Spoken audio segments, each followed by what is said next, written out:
Hello everyone, my name is Vuyen Miguel. Today I will present Lyme disease risk mapping using Earth observation data and machine learning based on a study by Gamberry and colleagues published in 2025. This study used GIS, remote sensing, and machine learning to predict where blackleg tick populations are more likely to become established in eastern Canada.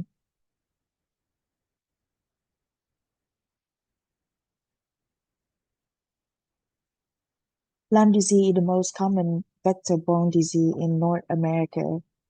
It spread through infected blackleg tick, and the CDC estimates that about 476,000 Americans are diagnosed and treated each year. Since it was first recognized in Lyme, Connecticut during 1970s, the disease has expanded throughout North America. Because Lyme disease continues to spread and affects more people, it remains an important public health concern. Early symptoms include fever, fatigue, headache, and bowel rash. If left untreated, Lyme disease can lead to neurological, cardiac, and joint complications.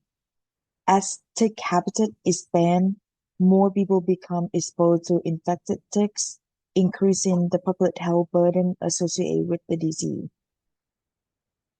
This map shows reported Lyme disease case in the United States during 2023. The high incidence occurs the northeast of United States and the upper Midwest. Lyme disease also become more common in southeastern Canada. A key observation is that the distribution of Lyme disease closely matched with the distribution of blackleg ticks.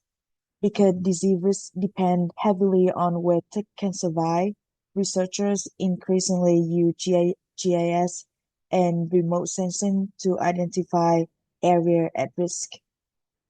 For this project, I reviewed three GIS-based Lyme disease studies.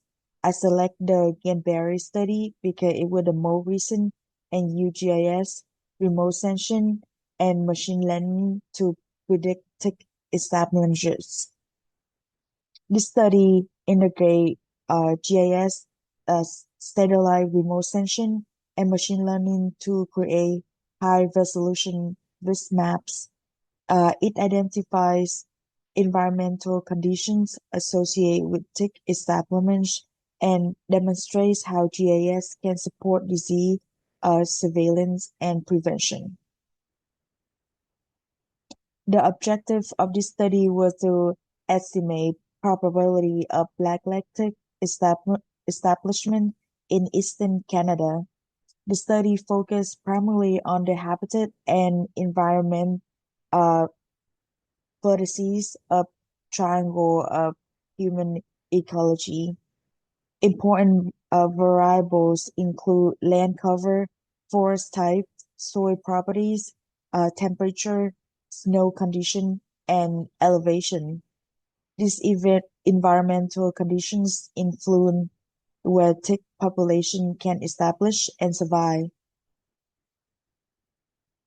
Researchers analyzed 933 surveillance sites in Quebec and 155 sites in Ontario. They combine surveillance data with environmental information derived from Earth observation data sets. Several machine learning algorithms were tested to determine which model best predicted this tick establishment. The study area include Quebec and Ontario. Researchers evaluate 42 environmental variables related to land cover, climate, soils, elevation, and snow conditions. The figures show the surveillance location and example of environmental data used in the analysis.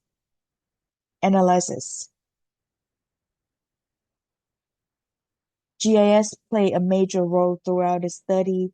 Researchers use GPS coordinates for every surveillance site and analyze environmental conditions at multiple spatial scale ranging from 500 to 2,500 meters. They process raster datasets from multiple Earth observation sources and calculated the environmental characteristics surrounding each site. The workflow diagram show how environmental data and surveillance information were combined and processed through machine learning to create the final risk map.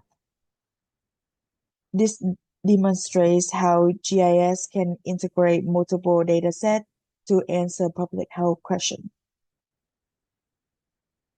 Among all the model tests, GX Boost performed the best.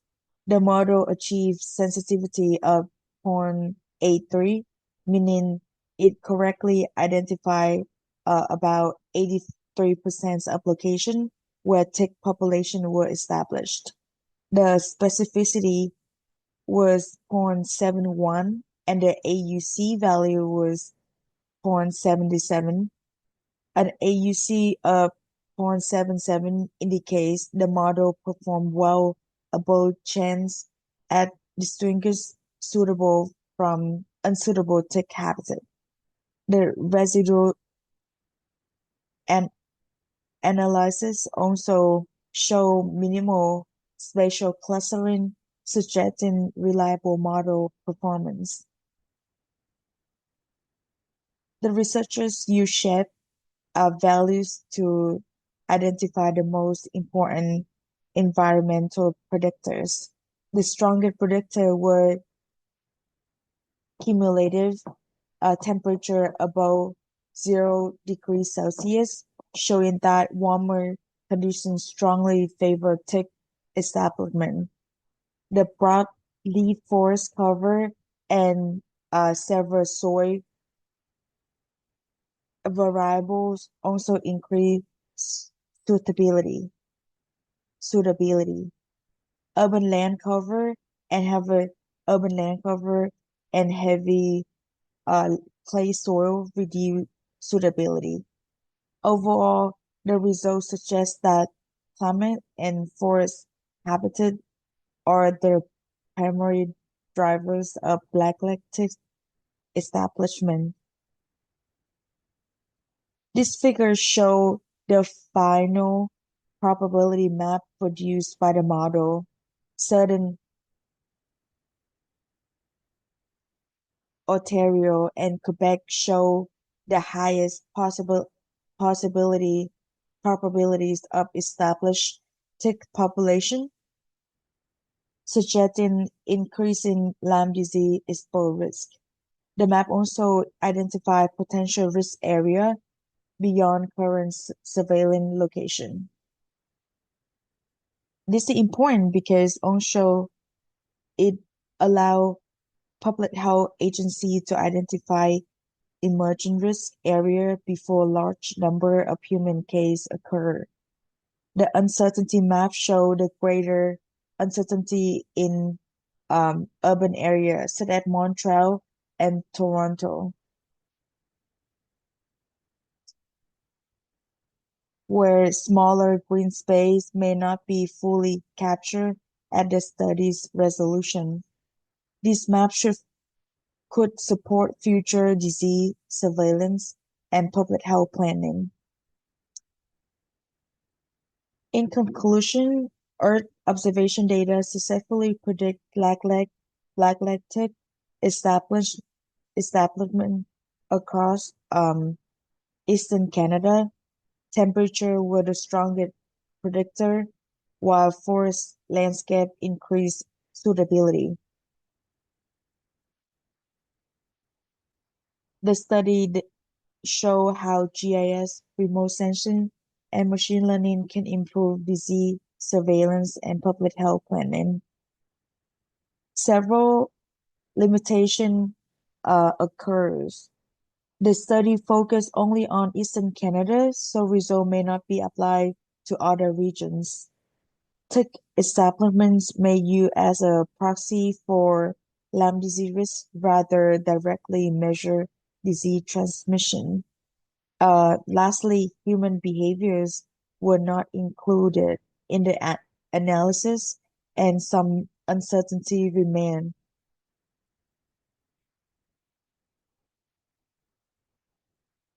in the urban areas. Overall, this study showed the value of GIS and remote sensing for understanding and predicting Lyme disease risk. By combining environmental data, spatial analysis, and machine learning, researchers can identify emerging risk areas and support more effective public health interventions. Thank you so much for listening.